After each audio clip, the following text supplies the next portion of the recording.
Sit closer to the fire. This tale begins slowly.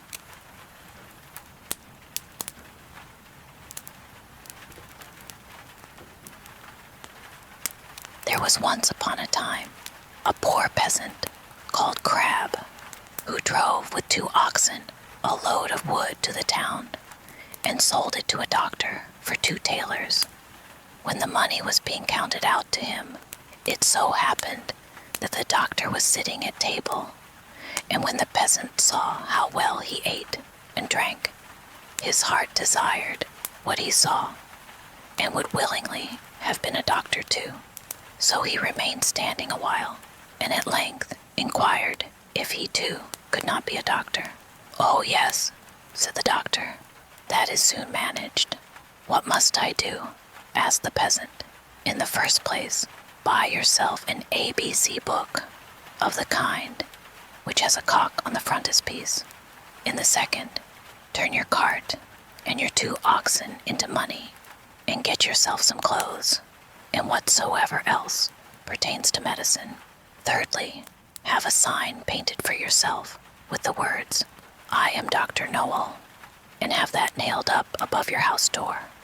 The peasant did everything that he had been told to do. When he had doctored people a while, but not long, a rich and great lord had some money stolen. Then he was told about Dr. Knowall, who lived in such and such a village, and must know what had become of the money. So the lord had the horses harnessed to his carriage, drove out to the village, and asked Crab if he were Dr. Knowall. Yes, he was, he said. Then he was to go with him and bring back the stolen money. "Oh yes, but Greta, my wife, must go too." The lord was willing, and let both of them have a seat in the carriage, and they all drove away together. When they came to the nobleman's castle, the table was spread, and Crab was told to sit down and eat. "Yes, but my wife, Greta too," said he, and he seated himself with her at the table. And when the first servant came with a dish of delicate fare, the peasant nudged his wife and said, "Greta, that was the first," meaning that was the servant who brought the first dish. The servant, however, thought he intended by that to say, "That is the first thief," and as he actually was so, he was terrified, and said to his comrade outside, "The doctor knows all. We shall fare ill. He said I was the first." The second did not want to go in at all, but was forced. So when he went in with his dish, the peasant nudged his wife and said, "Greta, that is the second." The servant was equally alarmed, and he got out as fast as he could. The third fared no better, for the peasant again said, "Greta, that is the third." The fourth had to carry in a dish that was covered, and the lord told the doctor that he was to show his skill, and guess what was beneath the cover? Actually, there were crabs. The doctor looked at the dish, had no idea what to say, and cried, "Ah, poor crab." When the lord heard that, he cried, "There, he knows it. He must also know who has the money." On this, the servants looked terribly uneasy, and made a sign to the doctor that they wished him to step outside for a moment. When therefore he went out, all 4 of them confessed to him that they had stolen the money, and said that they would willingly restore it, and give him a heavy sum into the bargain, if he would not denounce them, for if he did, they would be hanged.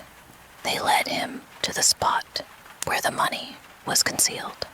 With this the doctor was satisfied, and returned to the hall, sat down to the table, and said, "My lord, now will I search in my book where the gold is hidden." The 5th servant, however, crept into the stove to hear if the doctor knew still more. But the doctor sat still, and opened his ABC book, turned the pages backwards and forwards, and looked for the cock. As he could not find it immediately, he said, "I know you are there, so you had better come out." Then the fellow in the stove thought that the doctor meant him and full of terror, sprang out, crying, "That man knows everything."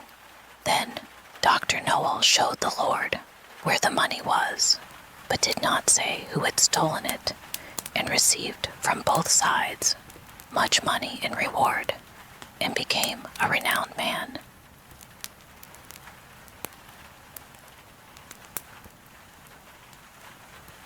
Once in summertime, the bear and the wolf were walking in the forest, and the bear heard a bird singing so beautifully that he said, "Brother Wolf, what bird is it that sings so well?"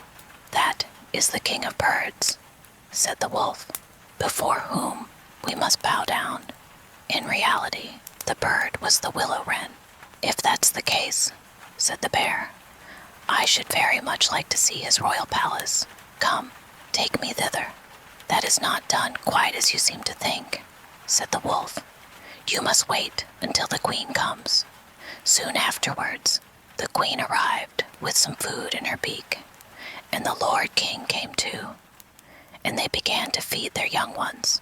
The bear would have liked to go at once, but the wolf held him back by the sleeve and said, "No, you must wait until the Lord and Lady Queen have gone away again." So they took stock of the hole where the nest lay and trotted away.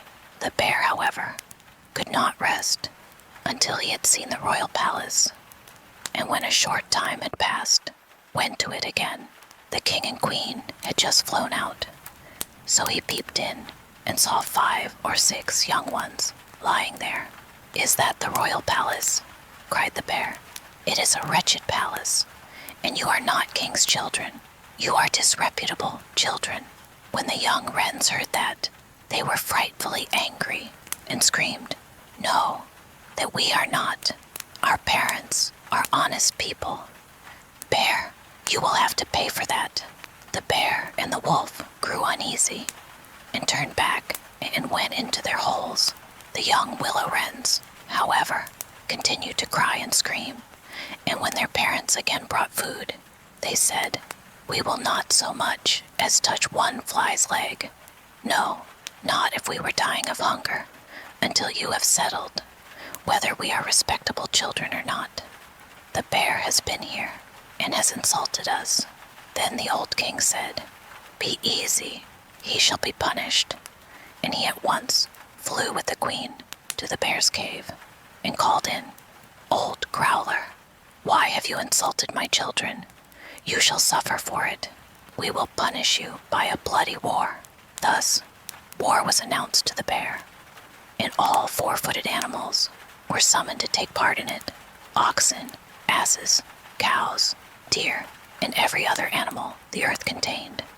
And the willow-wren summoned everything which flew in the air, not only birds, large and small, but midges and hornets, bees and flies had to come. When the time came for the war to begin, the willow-wren sent out spies to discover who was the enemy's commander-in-chief. The gnat, who was the most crafty, flew into the forest where the enemy was assembled and hid herself beneath the leaf of the tree where the password was to be announced. There stood the bear, and he called the fox before him and said, "Fox, you are the most cunning of all animals. You shall be general and lead us." "Good," said the fox, "but what signal shall we agree upon?" No one knew that, so the fox said, "I have a fine, long, bushy tail, which almost looks like a plume of red feathers. When I lift my tail up quite high, all is going well, and you must charge. But if I let it hang down, run away as fast as you can." When the gnat had heard that, she flew away again and revealed everything, down to the minutest detail, to the willow-wren. When day broke and the battle was to begin, all the 4-footed animals came running up with such a noise that the earth trembled. The willow-wren with his army also came flying through the air with such a humming and whirring and swarming that everyone was uneasy and afraid, and on both sides they advanced against each other. But the willow-wren sent down the hornet with orders to settle beneath the fox's tail and sting with all his might. When the fox felt the first sting, he started so that he lifted one leg from pain, but he bore it and still kept his tail high in the air. At the second sting, he was forced to put it down for a moment. At the third, he could hold out no longer, screamed, and put his tail between his legs. When the animals saw that, they thought all was lost and began to flee, each into his hole. And the birds had won the battle. Then the king and queen flew home to their children and cried, "Children, rejoice, eat and drink to your heart's content. We have won the battle." But the young wren said, "We will not eat yet. The bear must come to the nest and beg for pardon and say that we are honorable children before we will do that." Then the willow-wren flew to the bear's hole and cried, "Growler, you are to come to the nest to my children and beg their pardon, or else every rib of your body shall be broken." So the bear crept thither in the greatest fear and begged their pardon. And now, at last, the young wrens were satisfied and sat down together and ate and drank and made merry till quite late into the night.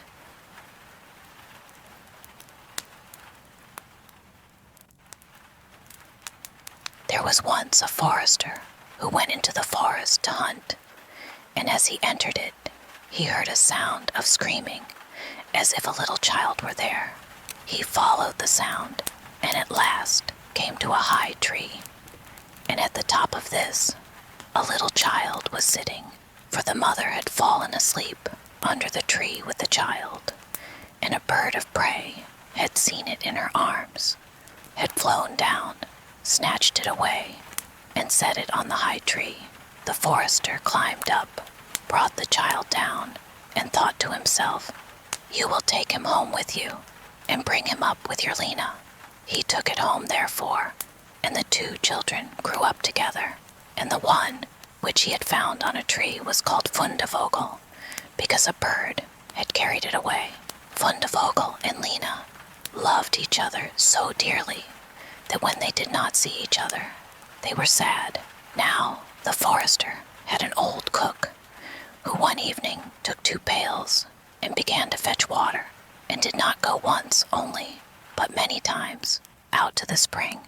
Lena saw this and said, "Listen, old Santa, why are you fetching so much water? If you will never repeat it to anyone, I will tell you why." So Lena said no, she would never repeat it to anyone. And then the cook said, "Early tomorrow morning, when the forester is out hunting, I will heat the water, and when it is boiling in the kettle, I will throw in Fundevogel, and will boil him in it." Early next morning, the forester got up and went out hunting, and when he was gone, the children were still in bed. Then Lena said to Fundevogel, "If you will never leave me, I, too, will never leave you." Fundevogel said, "Neither now, nor ever will I leave you." Then said Lena, "Then will I tell you. Last night, old Sana carried so many buckets of water into the house that I asked her why she was doing that. And she said that if I would promise not to tell anyone. And she said that early tomorrow morning, when Father was out hunting, she would set the kettle full of water, throw you into it, and boil you. But we will get up quickly, dress ourselves, and go away together." The two children therefore got up, dressed themselves quickly, and went away. When the water in the kettle was boiling, the cook went into the bedroom to fetch Fundevogel and throw him into it. But when she came in and went to the beds, both the children were gone. Then she was terribly alarmed, and she said to herself, "What shall I say now, when the forester comes home and sees that the children are gone? They must be followed instantly to get them back again." Then the cook sent 3 servants after them, who were to run and overtake the children. The children, however, were sitting outside the forest, and when they saw from afar the 3 servants running, Lena said to Fundevogel, "Never leave me, and I will never leave you." Fundevogel said, "Neither now nor ever." Then said Lena, "Do you become a rose tree, and I the rose upon it." When the 3 servants came to the forest, nothing was there but a rose tree and 1 rose on it. But the children were nowhere. Then said they, "There is nothing to be done here." And they went home and told the cook that they had seen nothing in the forest but a little rose bush with 1 rose on it. Then the old cook scolded and said, "You simpletons, you should have cut the rose bush in 2 and have broken off the rose and brought it home with you. Go and do it at once." They had therefore to go out and look for the 2nd time. The children, however, saw them coming from a distance. Then Lena said, "Fundevogel, never leave me, and I will never leave you." Fundevogel said, "Neither now nor ever." Said Lena, "Then do you become a church, and I'll be the chandelier in it."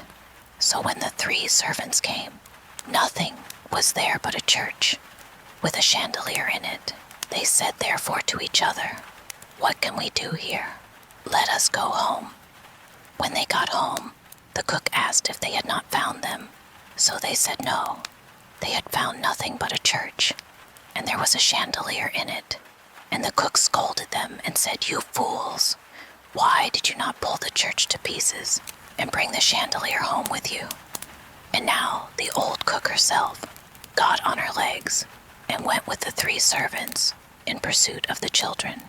The children, however, saw from afar that the 3 servants were coming, and the cook waddling after them. Then said Lena, "Fundevogel, never leave me, and I will never leave you." Then said Fundevogel, "Neither now nor ever." Said Lena, "Be a fish pond, and I will be the duck upon it." The cook, however, came up to them, and when she saw the pond, she lay down by it, and was about to drink it up. But the duck swam quickly to her, seized her head in its beak, and drew her into the water, and there the old witch had to drown. Then the children went home together, and were heartily delighted, and if they have not died, they are living still.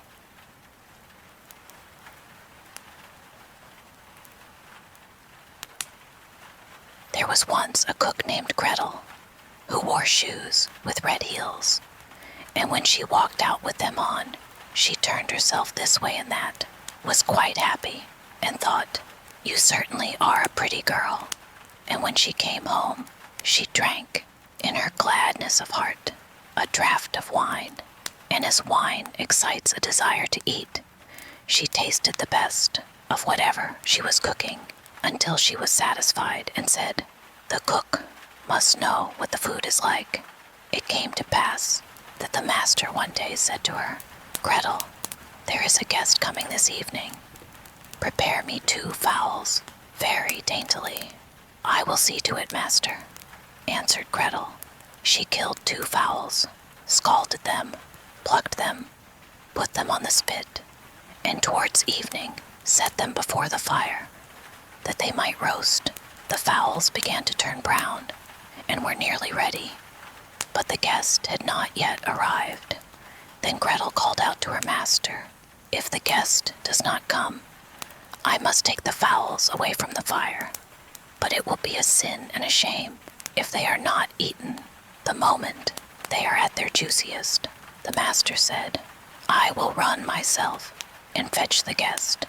When the master had turned his back, Gretel laid the spit with the fowls on one side, and thought, "Standing so long by the fire there makes one sweat and thirsty.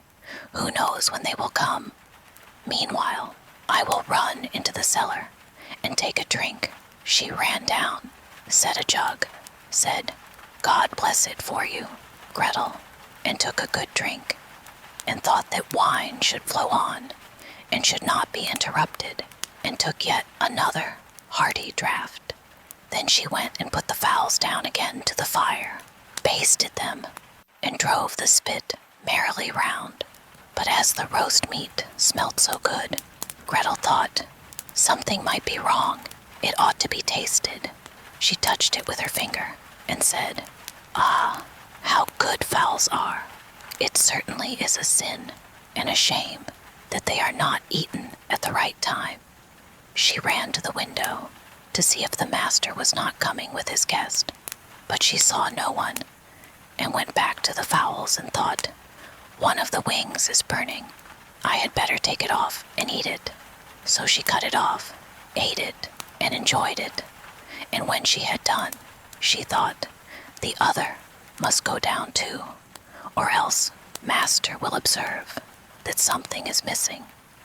When the 2 wings were eaten, she went and looked for her master and did not see him.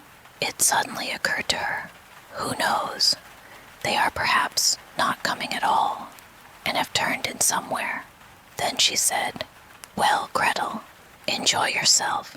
1 fowl has been cut into. Take another drink and eat it up entirely. When it is eaten, you will have some peace. Why should God's good gifts be spoiled?" So she ran into the cellar again, took an enormous drink, and ate up the 1 chicken in great glee. When one of the chickens was swallowed down, and still her master did not come, Gretel looked at the other and said, "What one is, the other should be likewise. The 2 go together. What's right for the one is right for the other. I think if I were to take another draught, it would do me no harm." So she took another hearty drink, and let the 2nd chicken follow the first. While she was making the most of it, her master came and cried, "Hurry up, Gretel, the guest is coming directly after me." "Yes, sir, I will soon serve up," answered Gretel. Meantime, the master looked to see that the table was properly laid, and took the great knife wherewith he was going to carve the chickens, and sharpened it on the steps. Presently the guest came, and knocked politely and courteously at the house door. Gretel ran and looked to see who was there, and when she saw the guest, she put her finger to her lips and said, "Hush, hush, go away as quickly as you can. If my master catches you, it will be the worse for you. He certainly did ask you to supper, but his intention is to cut off your 2 ears. Just listen how he is sharpening the knife for it."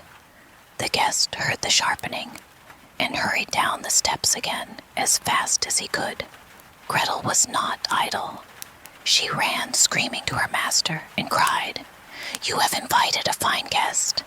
"Why, Gretel, what do you mean by that?" "Yes," said she, "he has taken the chickens, which I was just going to serve up, off the dish, and has run away with them." "That's a nice trick," said her master, and lamented the fine chickens. "If he had but left me one, so that something remained for me to eat." He called to him to stop, but the guest pretended not to hear. Then he ran after him, with the knife still in his hand, crying, "Just one, just one," meaning that the guest should leave him just 1 chicken, and not take both. The guest, however, thought no otherwise than that he was to give up 1 of his ears, and ran as if fire were burning under him, in order to take them both with him.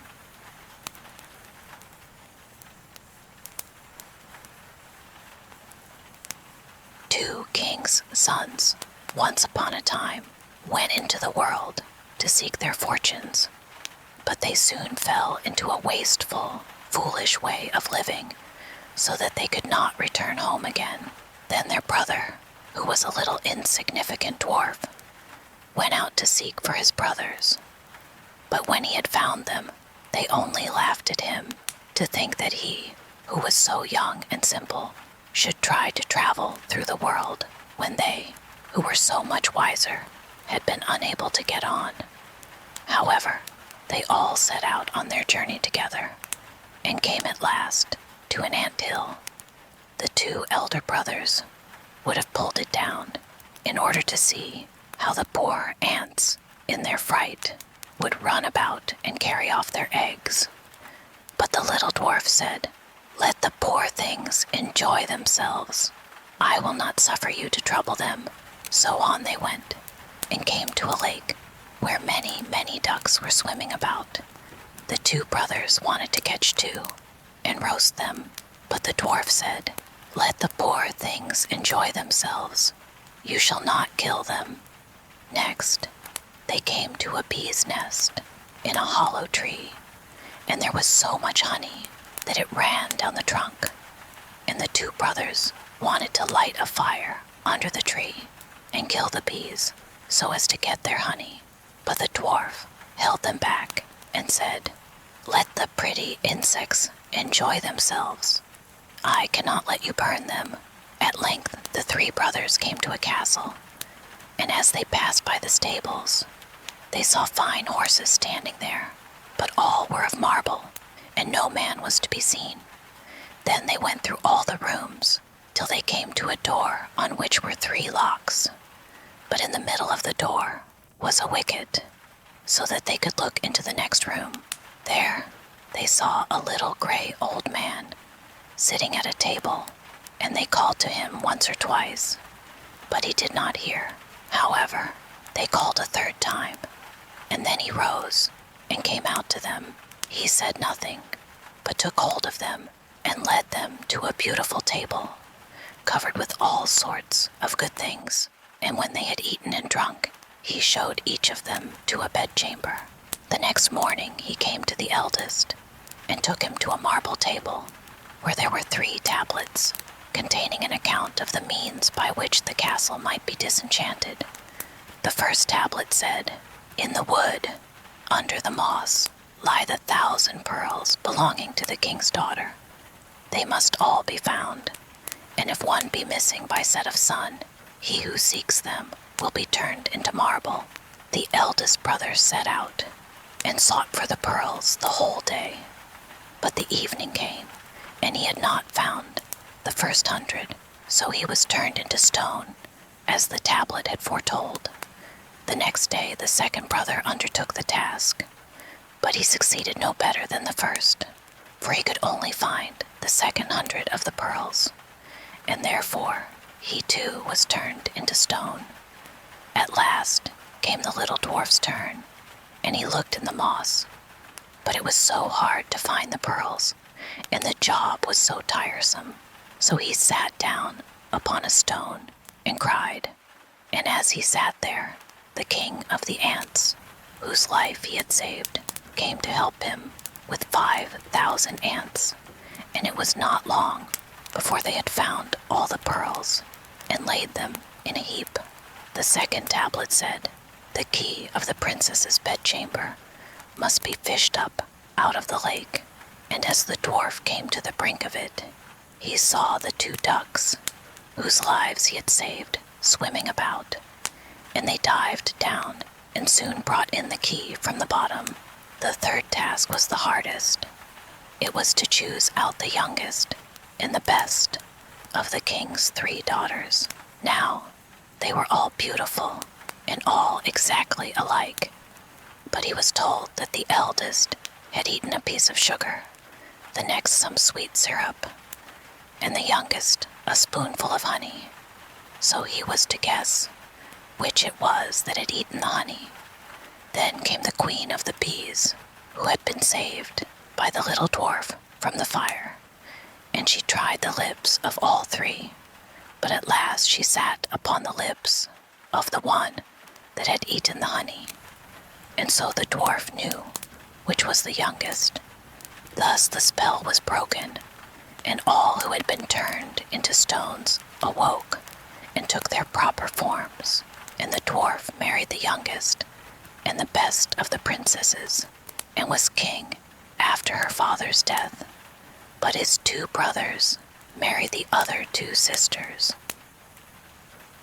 That's all for tonight.